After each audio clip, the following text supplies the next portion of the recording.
le message à la nation de notre docteur Envo National. Quelles sont les bonnes résolutions, docteur, pour 2020? Alors,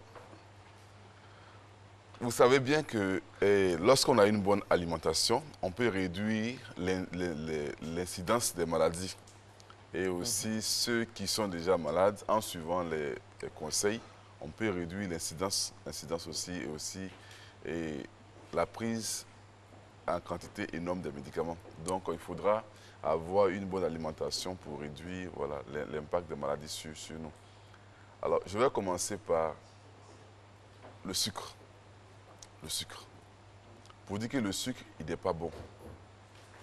Le sucre, ça fait partie de notre alimentation à hauteur de 55 à 65%, mais la consommation excessive de sucre est très très mauvaise. Il faut réduire notre consommation en sucre, tant au niveau des fruits qu'au niveau des boissons.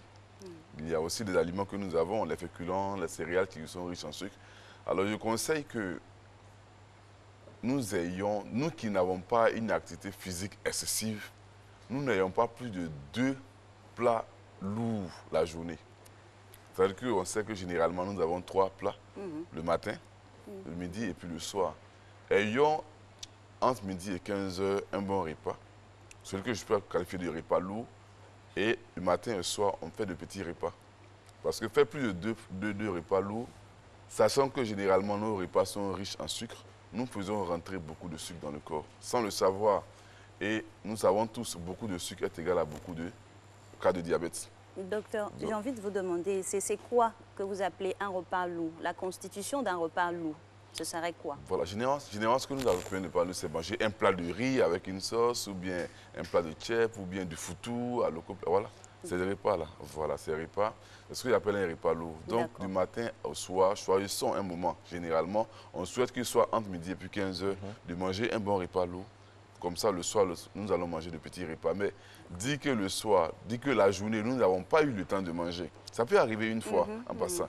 Mais faire un programme, ne pas manger la journée et le soir venir manger un repas lourd, c'est sûr. C'est sûr que nous allons attirer les chances d'avoir un diabète. Donc, nous avons commencé par le sucre. Il faut réduire le sucre. Aux enfants, il faut apprendre aux enfants à découvrir les nouveaux fruits plutôt que de les masquer sous forme de jus de fruits. Apprenons aux enfants à manger fruits. Et la plupart qui dit 5 fruits et légumes, je pense que nous devons réduire l'incidence du sucre. Donc, on doit réduire la quantité de fruits par jour. On peut manger 1 à 2 fruits par jour, mais pas faire 5 fruits. Parce que j'ai une fois entendu quelqu'un dire, on dit de manger 5 fruits par jour. Non, c'est faux. Ça tous les matins. Non, ça c'est faux. 1 à 2 fruits par jour et l'heure, c'est avant 17 heures. Ne prenons pas les fruits la nuit. Alors, docteur, vous allez parler de sucre. C'est le sucre à éviter pour cette... À réduire. Enfin, à éviter le plus possible, hein, donc à réduire. Alors, moi, j'aimerais savoir, dans les fruits, alors qu'on nous parle toujours de fruits, bon, notamment concernant les enfants, qu'est-ce qu'on fait finalement? Et en jus, et en fruits, qu'est-ce qu'on fait? La pulpe? Il y a beaucoup de débats autour de tout ça. Je préfère qu'on amène les enfants à découvrir les nouveaux fruits. C'est quoi les nouveaux fruits? Il y a les fruits, aujourd'hui, il y a des fruits qu'on ne découvre pratiquement plus. Ils vont parler de la goyave, c'est rare de voir aujourd'hui manger la goyave. Il y a les corosols, c'est un peu plus cher. Il y a d'aucuns qui parlent de constipation aussi quand on consomme la goyave. Bon, il y a beaucoup, il y a beaucoup de fruits. Donc, amenons les enfants à découvrir les nouveaux fruits. Vous pensez que les Africains sont un peu trop éloignés des fruits? Un peu? Ceux qui sont dans les zones reculées, des grandes villes, sont habitués. Voilà, sont habitués aux fruits. Mais nous qui sommes dans les grandes villes, oui, les enfants, ils ne connaissent même pas les fruits. Ils connaissent le jus de fruits. Oui, c'est substitué mais au jus. Voilà, on ne connaît pas trop mais le fruit. En quoi les jus constituent un danger? Pour ceux qui ont raté peut-être les émissions précédentes, en quoi les jus constituent un danger pour la santé? Les jus constituent un danger pour la santé pour 3 raisons principales. D'abord, il y a la quantité de sucre. C'est-à-dire que lorsque vous faites un verre de jus de fruits, vous pouvez concentrer le taux de 5 à 6 fruits pour faire un jus. Donc, il y a un problème de quantité de sucre. Alors, c'est dans ce même bol, vous allez trouver aussi une concentrée de sel. Chaque fruit a un peu de sodium, un peu de sel. Donc, vous allez concentrer le taux de sel des 5 fruits que vous allez prendre, laquelle va d'abord faire entrer beaucoup de sucre, beaucoup de sel dans le corps. Et puis encore, ça peut élever la tension artérielle. Et encore, quand vous faites les jus de fruits, en troisième, vous laissez les fibres. Les fibres qui sont censées réduire la descente du sucre. Alors, lorsque vous faites les jus, alors, vous allez voir que les fibres sont jetées et le sucre descend rapidement sur le pancréas, lequel induit ici, pour certaines personnes, des risques de diabète et pour d'autres, un pic, une production du mauvais cholestérol, d'où les maladies cardiovasculaires. D'accord. Voici un peu les 3 raisons pour lesquelles les jus doivent être réduits. C'est très important ce que vous venez de dire parce que vous avez parlé d'un verre de jus de fruits. Un verre de jus de mais fruits. on va utiliser plusieurs fruits pour obtenir ce verre de jus de fruits.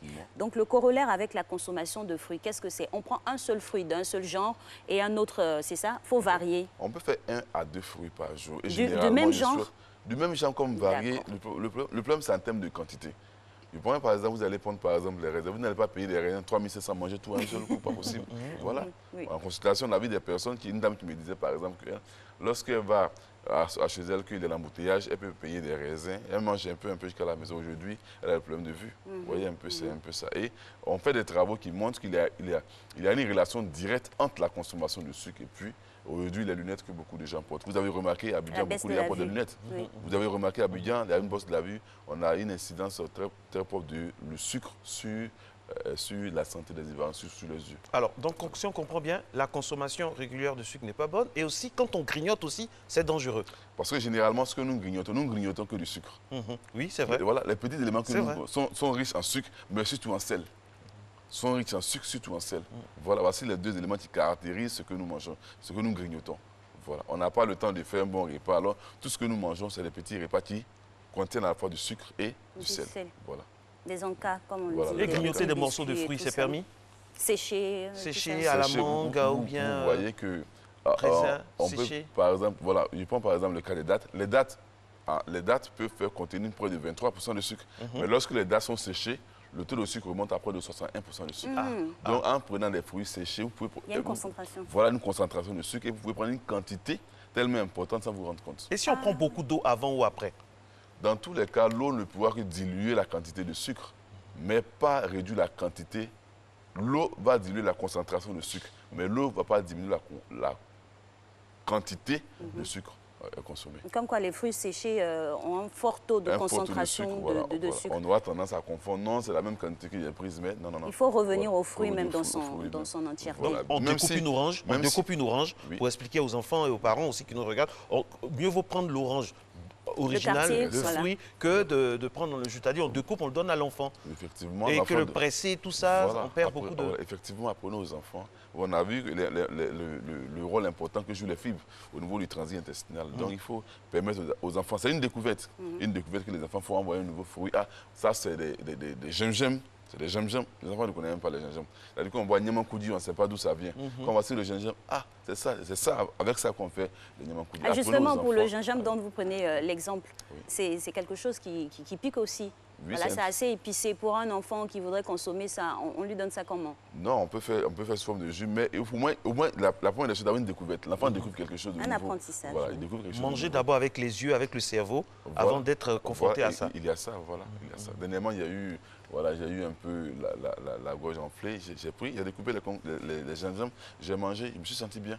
Alors que maintenant, au lieu de manger comme ça, on peut faire sous forme de jus. Alors, on demande, c'est les gingembre vous aimez ou bien c'est le sucre que vous mettez? Voilà. Et derrière, on se cache souvent derrière ces jus-là pour manger beaucoup de sucre. Le sucre, il n'est pas bon. Le sucre, il n'est pas bon. Exagéré, il n'est pas bon. Le sucre, sinon, le sucre est important pour la santé aussi. Effectivement, il faut avoir une dose quand même. Le sucre, c'est la source d'énergie. Mais quand je dis le sucre, entre guillemets, le sucre, la consommation excessive de sucre n'est pas bon. Surtout le sucre qu'on prend le soir. Beaucoup de gens ne mangent pas la journée et c'est le soir qu'ils vont manger les petits repas. D'après eux, c'est des repas légers. Boire la bouillie de riz le soir, c'est pas bon. Ce n'est pas léger. Le taux de sucre dedans est très élevé. Beaucoup de personnes, non, le soir, la journée, je ne mange pas le soir, alors ils vont prendre des fruits sous forme de régime. Non, ça, ce n'est pas un régime alimentaire. Vous faites ceci, vous allez voir, la première des choses, les yeux vont prendre un coup. Le premier organe à surveiller, les yeux vont prendre un coup. Donc, il y a le sucre. Il faut réduire notre consommation en sel. Il faut réduire le sel. Certains aliments sont riches en sel que nous connaissons, mais il faut réduire aussi la quantité de sel que nous ajoutons. Les fabricants de bouillon disent que comme nos bouillons sont salés, alors vous mettez soit le bouillon, soit le sel. Mais nous mettons toujours les deux, ce qui est déconseillé. Choisissons, soit c'est les bouillons, soit c'est le sel que nous ajoutons. Nous devons réduire notre consommation en sel. Parce que nous disons en Kadir que le sel dresse le lit de l'hypertension artérielle. Tous ceux qui mangent salé auront plus de chances de faire une hypertension artérielle. Merci beaucoup, de bons conseils pour nous en cette journée, en ce début d'année, pour prendre de bonnes résolutions au niveau du côlon, au niveau de l'hygiène alimentaire. Merci à vous, docteur Envaux. C'est sûr qu'on se reverra très prochainement. Nous, on marque une petite pause publicitaire et puis